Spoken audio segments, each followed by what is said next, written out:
What's up, everybody? Matt Gajewski here, back again with the Awesemo team, talking some college football DFS. Ahead of Tuesday, December the 21st, we have two games on deck. But before we get started, make sure to hit that thumbs up button, subscribe to the channel, and hit the notification bell so you know when this and all other content goes live. Without further ado, let's show you some of our tools and break down these games. Our first game on deck, this is Kent State taking on Wyoming. We have a very interesting game here with a 58.5 point total. It is a 3-point spread in favor of Wyoming and a drastic clash in styles. Kent State plays at a breakneck pace, one of the fastest teams in the country, 77 plays per game, whereas Wyoming is one of the slowest, 65.5 plays per game, a team that very much likes to slow the ball down. Both these teams tend to favor the run, but overall, Wyoming is the team that will really embrace that approach. For DFS, we'll start with the Kent State side. We have one of the premier quarterbacks on the slate in Dustin Crum. He's very mobile, 633 yards on the ground for Crum, and he's going to get you somewhere between like 40 to 60 yards unless he has a crazy ceiling performance. That's very solid for Crum. Wyoming, their weakness is in the run game. They're allowing 4.5 yards per attempt on the ground. So Crum being mobile is a positive here. As a passer, 225 yards per game on 27 attempts. Again, it's a team that just really embraces the run, but they will throw the ball a lot when they're down in games, evidenced by last week's, or I guess I should say last game in their conference championship against Northern Illinois. We saw that a lot. In the run game, they use two backs. Marquez Cooper is the leader of this group. Prior to the Northern Illinois disaster, he had at least 21 carries in 3 straight games, but then they quickly got down in the game. Only 6 carries for Cooper, no targets. They just got blown out, really. So we should see him bounce back a little bit here. It's a tougher matchup for him because he's just going to, I guess I shouldn't say tougher matchup, but it's a tougher situation because he's going to split time a little bit with Xavier Williams, who handles change of pace work. He averages 10.5 touches per game. So he doesn't have that clear bell cow role. And Williams has actually been a little more efficient. I found it very interesting that Williams had 8 carries to Cooper's 6 in the conference championship. So perhaps this is becoming a closer split. But ultimately, I'm going to side with the full year sample. Marquez Cooper being the 1A to Williams 1B. Both are in play. In the receiving game, Dante Cephas is one of the pure alphas on the slate. We do not have many. And he averages 8.8 targets per game, 86.5 yards. And he should be a priority on a slate like DraftKings, where we're not working with really too many salary restrictions. Outside of that, Keyshawn Abram is the wide receiver, too, for people looking to be contrarian. 5.5 targets per game, 51 yards. That's solid for a mid-price option. And then you have 2 receivers near the minimum, just above 4K in Nykeem Johnson, Ja'Shawn Polk. Kent State will run 4 wide quite a bit, so these guys don't necessarily cannibalize each other too much in terms of snaps. But recently, Ja'Shawn Polk has emerged as the every down receiver, whereas Nykeem has become more of the rotational. Polk was in the field for nearly 90% of the snaps against Northern Illinois, whereas Nykeem Johnson's been in the 40 to 50% of the snap range.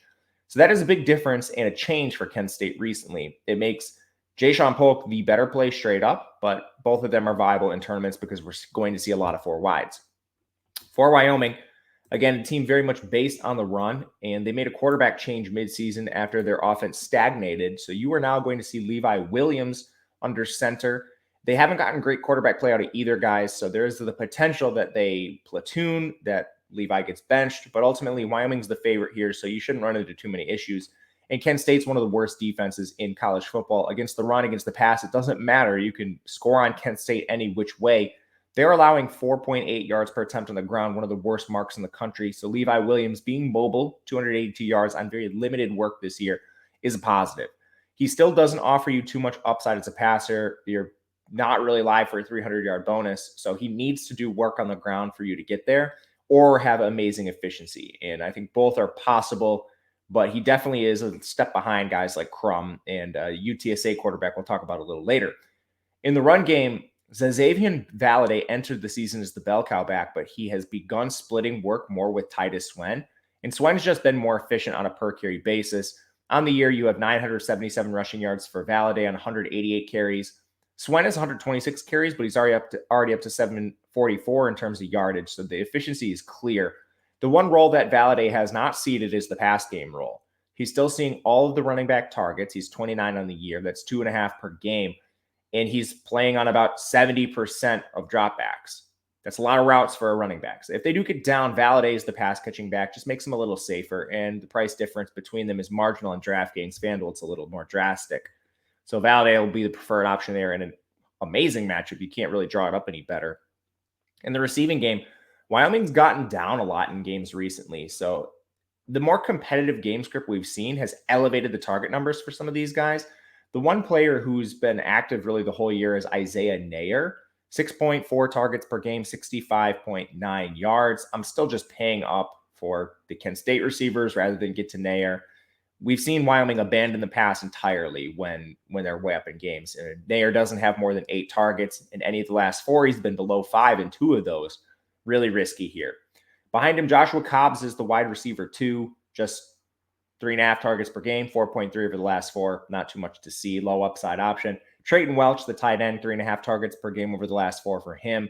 And then the seldom used wide receiver 3 is Wyatt Wieland. If you want to play these guys, I think they're tournament viable because it's a 2-game slate, and you should draw a lot of leverage there, but none of them are going to be preferred plays. Second game, we have a very similar matchup, actually. It's San Diego State taking on UTSA, and the similarities, UTSA is going to be really fast, whereas San Diego State's going to be really, really slow. And both these teams do prefer to work on the run. And then conversely, you have a strong defense in San Diego State and a weaker defense in UTSA. But there's some of the same issues here. Quarterback controversy for San Diego State. They're about a 3-point favorite. The total is lower in this game, so that is something to monitor. But a lot of similarities between the two games. Starting with the San Diego State side, the team that mirrors Wyoming in a lot of ways, they do not have a clear quarterback. Jordan Brookshire started the year, got hurt. Lucas Johnson played through most, but then he played so poorly against Boise State, he got benched. They put Jordan Brookshire out there, and he plays well. But then in the subsequent game, the conference championship against Utah State, just completely face plans. And now it looks like we're going back to Lucas Johnson. So you can see we do not have clarity in the situation. Johnson reportedly will start. Both these guys are about the same in terms of mobility, but neither as good as a passer. The team does not pass enough either to really backdoor your way to 300-yard bonus. So again, these are going to be secondary options, GPP options. The run game, Greg Bell kind of started the year as the feature back, but he's since begun seeding work to Chance Bell, Keegan Williams, Jordan Byrd. It's going to be a near 4-way rotation. And unfortunately, Bell doesn't play in the pass game. That's a role that typically is going to go to Byrd. So you run the risk of, if they get down in games, Bell's not a guy you're going to see much in the pass game. He's not a guy that's had really consistent opportunity of late either with the increased split. He is only 4,900. So if you're taking a flyer on a San Diego State back, it's probably Greg Bell, Chance Bell, and Keegan Williams. These are going to be your dart throws and tournaments to maybe look at because they're the min price. But again, not really working with salary restrictions today. The pass game, these receivers have seen elevated workloads recently because of competitive games, and we haven't really seen that from them all year. Similar to Wyoming, they'll abandon the pass entirely when they can. Like Jesse Matthews has had at least 9 targets in 3 straight games. He only averages 5.5 on the year, so he's seeing drastically more opportunity, nearly double in these competitive games. But there's a couple reasons for that. In the last game of the year, they got down to Boise State, had to rally from behind. Obviously, they got blown out by Utah State in the conference championship, but they've also had a lot of injuries that have condensed their receiver rotation, which typically isn't this condensed. We did not see Daniel Bellinger, their tight end, or Tyrell Shavers, one of the premier receivers they have, in their last game. And we also haven't seen Ethan Dedeaux in a while. So it's kind of narrowed snaps and routes to Jesse Matthews, Elijah Cothey, and BJ Busby. All of them are averaging more targets per game over their last 4 contests compared to their season-long numbers. If any of Shavers and Bellinger return, you could see a reduction in volume, not to mention they're a slight favorite now, 2.5 points. That lends itself more towards the run, and we know San Diego State will prefer the run. And when they can play to these scripts, it likely means that you're going to see less for these receivers. But overall, if you're playing the receivers, Matthews is just too expensive when you can play guys that are cheaper, like Zachary Franklin on the other side or Keyshawn Abram for Kent State. But in tournaments, think they're live. If I am playing any of these guys, it's probably Bellinger, assuming he's healthy, or getting down to Cothey or Busby just because they're near the minimum. On the UTSA side, Frank Harris is the other quarterback we want to talk a lot about here. He's a player that's very mobile, 565 yards on the ground this year. Averages 225 as a passer, just shy of that. Attempts about 28 per game, but they'll play really fast, so the volume will be there for Frank.